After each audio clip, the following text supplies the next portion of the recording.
बाबा साहब की एक मूर्ति से उसका स्ट्रेचर कम नहीं होगा और एक लगने से बढ़ेगा नहीं। मैं मूर्ति को जो लगाना चाहता था एक उत्सव की तरह लगाना चाहता था, जैसे सुप्रीम कोर्ट में लगा। कोई सुप्रीम कोर्ट में बवाल नहीं हुआ। मैडम प्रेसिडेंट मुर्मू जी वहाँ पे आई, चीफ जस्टिस ऑफ इंडिया वहाँ प्रेजेंट थे, तो इसी तरीके से लगने का वो था। और अभी भी मैं ये बता रहा हूँ आपको कि वहाँ मूर्ति लगेगी। आज से नहीं, मैं कम से कम 10-12 साल से देख रहा हूँ national judicial commission, national judicial service, ये होना चाहिए। क्योंकि उसमें जो आज किसी को तकलीफ है इस बात की कि कुछ ही लोगों की फैमिली से हाई कोर्ट और सुप्रीम कोर्ट के जज बनते हैं, उससे वो चीज़ ये ख़त्म हो जाएगी। जैसे यूपीएससी में एग्ज़ाम होता है, एग्ज़ाम दो, ना कोई ये रहे कि मेरिट नहीं है, ना कोई ये रहे कि इसका भाई भतीजावाद है। तो ये आज से नहीं, मैं 10 साल से इनको देख रहा हूँ। आई सैल्यूट टू सुरेश जी। हमारे बीच में ये जो मीडिया के जो लोग हैं, ये योद्धा हैं, सोशल मीडिया वाले, इनको भी सैल्यूट करो, सहयोग करो और इनका आदर करो। मैं देख रहा हूँ यहाँ शंभू जी, डॉक्टर रतन लाल जी, बाकी की शक्ल में ज़्यादा जानता नहीं, सबको थोड़ा बहुत देखा, नाम से नहीं जानता। ये इतने बड़े बड़े पंगे लेते हैं समाज में जाके, सबके आगे माइक मुंह में लगा के, ऐसा लगता कि ये झगड़ा होकर ये पिटेगा। मतलब इतना बड़ा रिस्क, और शायद इन्होंने इतना बड़ा रिस्क इसलिए लिया, इनको याद है डॉक्टर अम्बेडकर की वो लाइनें कि अगर मेरे बीच में मेरा इंटरेस्ट और नेशन का इंटरेस्ट अगर दोनों का होगा, क्लैश करेगा, तो मैं अपना इंटरेस्ट छोड़ दूंगा। लेकिन अगर मेरे समाज का क्लैश करेगा तो मैं कंप्रोमाइज़ नहीं करूंगा। शायद ये उन्हीं की सीख से ये कर रहे हैं। मैं आपको इस जुडिशरी के बारे में ये बताना चाहता हूँ कि यहाँ रिप्रेजेंटेशन नहीं है, और मैं कुछ फिगर्स बताऊँगा आपको, वैसे नहीं। मैं 2004 में सेंट्रल गवर्नमेंट का स्टैंडिंग काउंसिल बना दिल्ली हाई कोर्ट में। और स्टैंडिंग काउंसिल क्या होता है? सबसे बड़ा लॉ ऑफिसर अटॉर्नी जनरल, फिर सॉलिसिटर जनरल, फिर एडिशनल सॉलिसिटर जनरल, और दिल्ली में जो स्टैंडिंग काउंसिल का मतलब 4th लॉ ऑफिसर। और सुरेश जी, दामू सुरेश जी को मैं तब से जानता हूँ जब हम स्टैंडिंग काउंसिल थे और इनके डिपार्टमेंट के ये डायरेक्टर स्टेट थे, तो उस टाइम इनके डिपार्टमेंट के केस है, तब से हम एक दूसरे को जानते हैं। और जब ये ब्रीफ करने आते थे, कोई प्रॉब्लम होती थी, but he is very outstanding officer and very bold I ever seen in my life. तो स्टैंडिंग काउंसिल का जो मैं बता रहा हूँ, मैं जब 2004 में क्यों मेंशन किया मैंने, मैं पहला SC ST OBC से कोई स्टैंडिंग काउंसिल नहीं बना था दिल्ली हाई कोर्ट में, मैं सबसे पहला बना। ऐसा नहीं है कि उससे पहले वकील नहीं थे, लेकिन नहीं बना कोई। आप समझ सकते हैं क्यों नहीं बना। 2008 में मैं जज बना दिल्ली हाई कोर्ट का, 5 सितंबर टीचर्स डे के दिन। वो भी मैं SC ST OBC से पहला था, और आज भी SC ST से कोई नहीं। 75-78 साल उसको हो गए आज़ादी को। हाई कोर्ट हमारा दिल्ली हाई कोर्ट 1966 का हाई कोर्ट है, और आज तक इनको हमारे वकील नहीं मिलते। क्यों नहीं मिलते? क्योंकि हमारे जब जज नहीं हुए तो कॉलेजियम में भी नहीं पहुँचे। जब कॉलेजियम में नहीं होंगे तो फिर सेलेक्ट कहाँ से करेंगे आपको?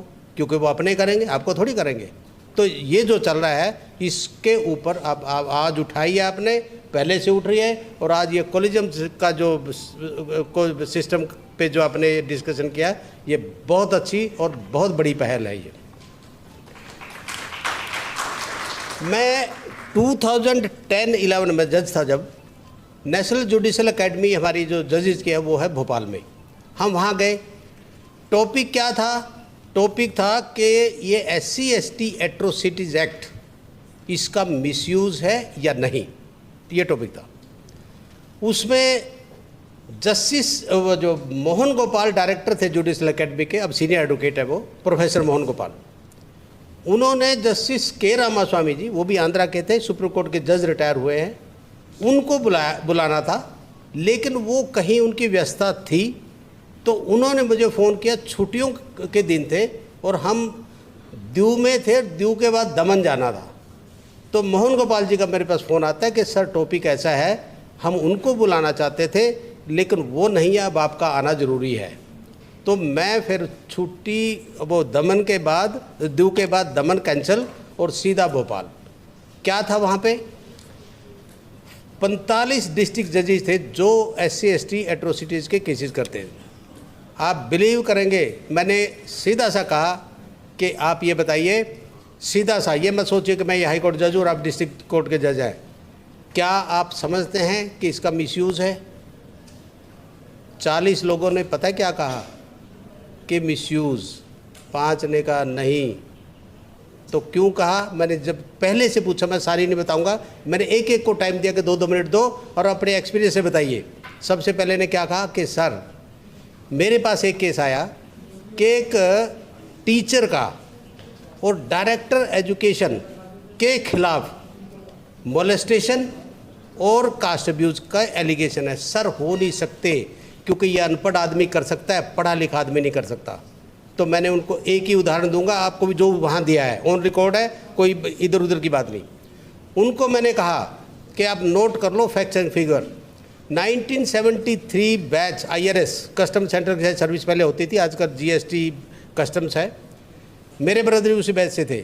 73 बैच के एक उदय नारायण इटावा में से, एटा या इटावा दोनों में से एक वहाँ के थे, वो बड़ौदा पोस्टिंग थी उनकी। उन्होंने एक फ़ाइल पुटअप करी अपने कलेक्टर को, तब कलेक्टर असिस्टेंट कलेक्टर बोलते थे, तो कमिश्नर, अब कमिश्नर हो गए। तो उन्होंने फाइल पे देख के कहा कि सुनो ये नोटिंग गलत है, इसको चेंज करके लेके आओ। उन्होंने कहा साहब मैंने अपनी जो नोटिंग देनी थी, मैंने अपनी ओपिनियन लेनी थी, मैंने ली, आपको जो करना आप सीनियर ऑफिसर बदल सकते हैं। उसने कहा नहीं तुम्हारा काम मैं करूँगा कोई। उन्होंने कहा मैं अपना काम किया, आप अपना काम कीजिए। उसने एक बात कही, तो कि भर्ती किसने किया? कहते उसी ने जिसको आपने किया है। एक शब्द और बोला उसने, तुम्हारे हाथ में झाड़ू ही ठीक था। उस ऑफिसर ने क्या किया? जूता निकाला और उस ऑफिसर के 2 टिकाए। ठीक, तो मैंने कहा ये क्वेश्चन ये नहीं है कि अनपढ़ करता है वो करता है, जिसके दिमाग में बैगेज में ये है ना जो कास्टिज्म का, वो कोई भी कर सकता है, पढ़ा लिखा अनपढ़ की कोई बात नहीं। एक जब मैं जज बना, ये महमूद प्राचा एडवोकेट है, इनको पता है, मेरे बनने से पहले जैसे मैंने कहा ना सर्विस से बना था कोई, ना एडवोकेट से बना था। और सर्विस से मेरे से पहले कम से कम 2 जजेज, एक SC एक ST सीनियर मोस्ट थे, नंबर 1 नंबर 2, 3-4 बार सुपरसीड हो चुके थे। मेरे संघर्ष के बाद उनका हुआ, उसके बाद एडवोकेट से कोई नहीं हुआ। एडवोकेट का फिर भी हमने कोशिश की, एक एडवोकेट का हुआ, हाई कोर्ट कॉलेज में ने किया, सुप्रीम कोर्ट कॉलेज में ने नहीं किया। शायद यही वजह होगी, एक सुरेश कैद बैठा ना वहाँ बहुत है, इससे ज़्यादा जरूरत नहीं है। ये जो एक्टिविटीज़ हमारी रही, जो सोशल एक्टिविज्म कहिए उसको, उसकी वजह से क्या हुआ कि 2016 में अप्रैल में मेरा यहाँ से ट्रांसफ़र कर दिया आंध्रा तेलंगाना हाई कोर्ट, जब इकट्ठा था एक ही जगह पे हैदराबाद में। पर उन इसी वजह से जब उनकी चली हम वहाँ चले गए, बहुत अच्छा रहा और अच्छे वहाँ पे रहा। लेकिन जब हमारी चली 2018 में फिर वापस दिल्ली आए।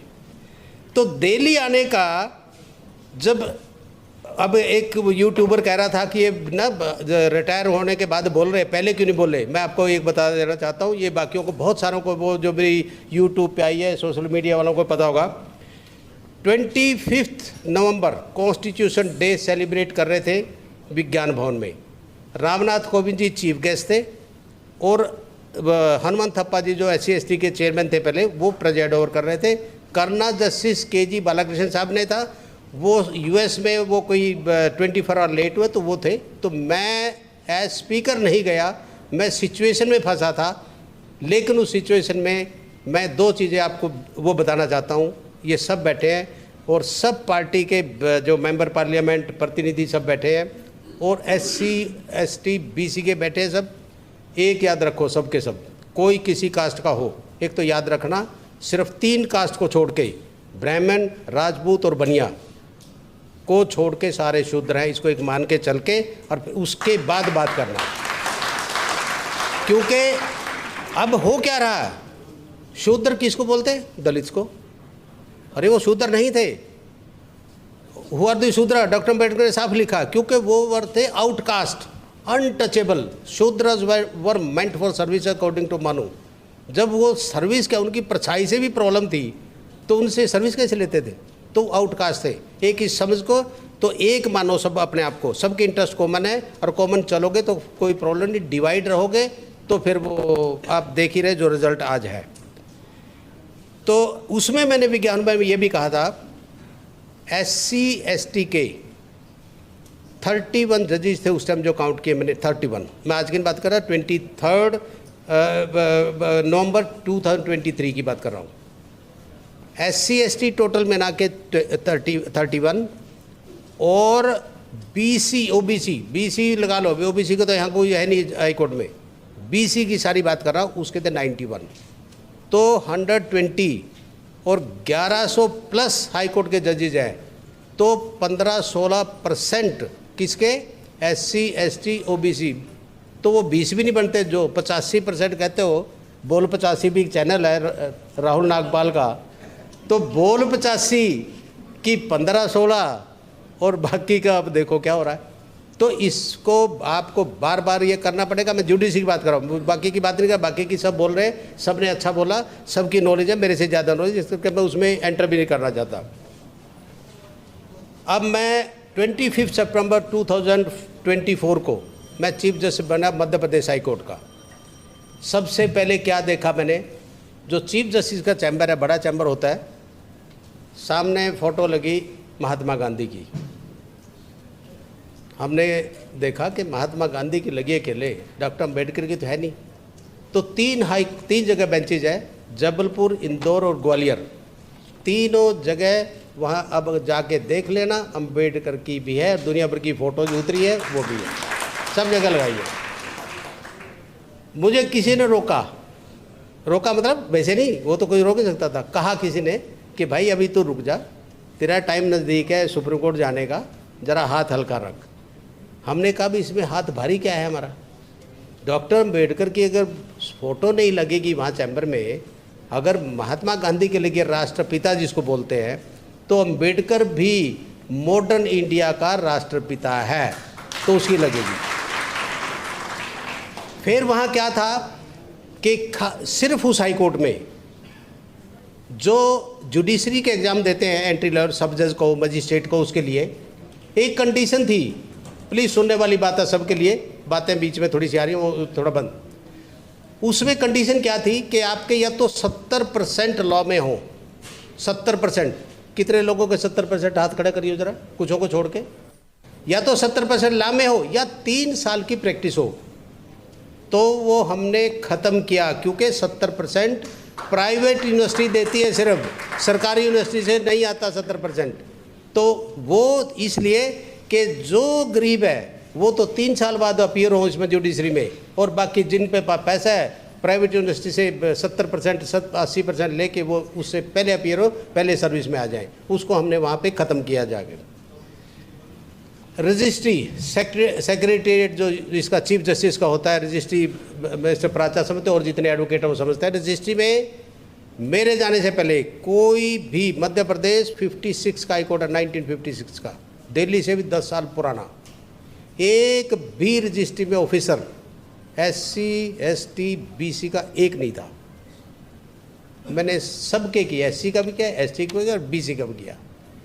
ठीक, उससे क्या फ़र्क पड़ता है कि जो इधर उधर से किसी कंप्लेंट आती है, किसी का कोई केस आता है, किसी के डिपार्टमेंट इंक्वायरी आ जाती है, अरे अगर कोई पूछने वाला नहीं, वहाँ देखने वाला नहीं, जैसे आई वैसे चीफ जस्टिस को पुटअप कर दी। चीफ जस्टिस ने कहा जी क्या है ये, साइन मारो, आगे चलो, हो गया कल्याण उसका। एक वहाँ पे मध्य प्रदेश में सीनियर एडवोकेट का मतलब उम्र से नहीं, उसमें सीनियर एडवोकेट फुल कोर्ट करती है, सारे फुल हाई कोर्ट के जजेस पूरे, उनकी मेजोरिटी से सीनियर एडवोकेट बनता है। उसका क्या फ़र्क होता है, बाकी का कोर्ट होता है जैसे मैंने पहन रखा, और जब सीनियर एडवोकेट बन गया उसकी पूरी की पूरी जो जैकेट है वो हाई कोर्ट जज और सुप्रीम कोर्ट जज की होती है, जो वो होती है, तो उसको वो जैकेट मिल जाती है, साफ दूर से पता लगता है सीनियर एडवोकेट है। कोर्ट में जब अपीयर होता है तो उसका पता लगता है सीनियर एडवोकेट। तो मध्य प्रदेश में आज तक एक भी सीनियर एडवोकेट नहीं था। एक ने अप्लाई किया, सिर्फ एक ने किया था, और वो भी तब किया जब मैं वहाँ पहुँच गया। एक ने किया था, उसी को बना के आया सीनियर एडवोकेट, पूरी फुल कोर्ट में, वो भी सीनियर एडवोकेट। दूसरा, मध्य प्रदेश में SC ST BC की 90+ पॉपुलेशन है, 90+, और आज तक SC ST का ना एडवोकेट से ना जुडिशरी से, मतलब सेशन जज से जो बनते हैं, एक नहीं बना था कोई भी। सेशन जज से नहीं बना पाया क्योंकि वो उनकी सीनियरिटी बहुत दूर थी, लेकिन मैंने एडवोकेट से 2 एडवोकेट्स का नाम रिकमेंड किया कॉलेजियम ने, मैं चीफ था, और सुप्रीम कोर्ट कॉलेज ने भी क्लियर कर दिया। अब गवर्नमेंट के पास पेंडिंग है, उम्मीद है कि जल्दी से जल्दी वो क्लियर होके हाई कोर्ट में मध्य प्रदेश में 2 SC के जज होंगे एडवोकेट से। एक, अब सबको पता है जो सोशल मीडिया पे है कि ग्वालियर में उस पे बाबा साहब की मूर्ति पे इशू चल रहा है। उससे पहले मैं बताता हूँ कि अशोकनगर एक डिस्ट्रिक्ट है मध्य प्रदेश में, वहाँ पे मेरी परमिशन मांगी कि यहाँ संविधान वाटिका बनानी है। संविधान वाटिका क्या है कि जितनी बड़ी ये जगह है, इस पूरा का पूरा हॉल, इसका डबल के करीब लगा लो, एक पार्क है। तो उन्होंने कहा इसमें संविधान, और बाकियों की बनी हुई है दूसरे महापुरुषों के जिला न्यायालय में, लेकिन उन्होंने कहा संविधान वाटिका बनानी है। हमने कहा बनाओ संविधान वाटिका, परमिशन दे दी, बन गई। उसमें क्या हुआ, संविधान वाटिका में डॉक्टर अंबेडकर का स्टैचू भी लगना था, वो लगा और मैं उसका अनावरण करके आया। तो मध्य प्रदेश क्या पूरे इंडिया में, जहाँ तक मेरी नॉलेज है, मुझे करेक्ट करना अगर गलत हूँ, किसी भी जिला न्यायालय में बाबा साहब का स्टैचू नहीं लगा एक्सेप्ट अशोकनगर मध्य प्रदेश। और हाई कोर्ट में, जहाँ ग्वालियर की बात बताता हूँ, वहाँ पे SC ST BC के एडवोकेट्स ने रिप्रेजेंटेशन दिया कि इस प्रांगण में बाबा साहब का स्टैचू लगे। वो हमने वहाँ पे एडमिनिस्ट्रेटिव जज, मतलब जो सीनियर मोस्ट जज होता है उस बेंच में ग्वालियर में, हाई कोर्ट जज, उसको रेफ़र किया। उन्होंने डिस्ट्रिक्ट कलेक्टर को रेफ़र किया। डिस्ट्रिक्ट कलेक्टर ने परमिशन जो लेनी थी, क्योंकि गवर्नमेंट की ज़मीन तो गवर्नमेंट की है, हम तो उसके कस्टोडियन हैं, तो उन्होंने परमिशन सब दे दी। मूर्तिकार को मूर्ति का ऑर्डर दे दिया और मूर्ति तैयार होगी। फिर हमने गवर्नर साहब से टाइम मांगा। गवर्नर साहब मध्य प्रदेश के, उन्होंने टाइम दे दिया। 17 तारीख मई की डेट फिक्स हुई, लेकिन इस बीच में कंट्रोवर्सी हुई। क्या वजह थी वो मैं उस पर नहीं जाना चाहता, उनकी कोई व्यवस्था होगी। तो 17 को प्रोग्राम कैंसिल हुआ। कैंसिल होने के बाद फिर क्योंकि 20 तारीख को मेरा वो फेयरवेल था, तो इस बीच में समय कम था। और दूसरा सबसे बड़ी बात है, कईयों ने क्वेश्चन किया कि आप चीफ जस्टिस थे, आपका ऑर्डर भी पास हो चुका था, सब कुछ, मूर्ति क्यों नहीं लगी? उसका जवाब मैं वहाँ भी दिया, मैं आपको भी देना चाहता हूँ। बाबा साहब की एक मूर्ति से उसका स्ट्रेचर कम नहीं होगा और एक लगने से बढ़ेगा नहीं। मैं मूर्ति को जो लगाना चाहता था, एक उत्सव की तरह लगाना चाहता था, जैसे सुप्रीम कोर्ट में लगा। कोई सुप्रीम कोर्ट में बवाल नहीं हुआ। मैडम प्रेसिडेंट मुर्मू जी वहाँ पे आई, चीफ जस्टिस ऑफ इंडिया वहाँ प्रेजेंट थे, तो इसी तरीके से लगने का वो था। और अभी भी मैं ये बता रहा हूँ आपको कि वहाँ मूर्ति लगेगी। और वहाँ नहीं, ये जो कंट्रोवर्सी चली, मैंने एक फंक्शन में बोला भी है भोपाल में, अभी रिटायरमेंट के बाद मैंने बोला, जो अपोज कर रहे थे मूर्ति का, उनका धन्यवाद करो, एक पार्टी करो, फंक्शन करो उनका। क्यों करो?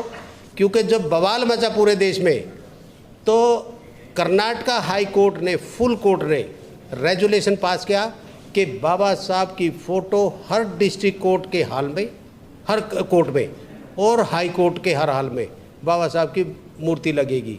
तो वो जो फ़ोटो लगेगी, और वो फ़ोटो का रेजुलेशन पास हो चुका है। तो अब उनको इसलिए धन्यवाद है। अगर वो ये कंट्रोवर्सी ना करते एक मूर्ति पे, तो इनको भी इतनी मूर्तियां दिखाई देंगी कि सपनों में बाबा साहब दिखाई देंगे। इन्हीं शब्दों के साथ मैं आप सबका धन्यवाद करता हूँ। मैंने थोड़ा सा टाइम लिया ज़्यादा कंपैरेटिवली। मैं बाकियों के लिए ये कह रहा था कि थोड़े से वो करो, लेकिन टॉपिक क्योंकि जुडिशरी का ये मेरा था और मैं नहीं बोलता तो फिर नहीं बात समझ में आती। बाकियों के लिए मुझे नहीं छोड़ना था। उसमें इनिशिएटिव डी सुरेश ने लिया। इन सारे ऑर्गेनाइजर्स का, मीडिया का बहुत बहुत धन्यवाद। Thank you.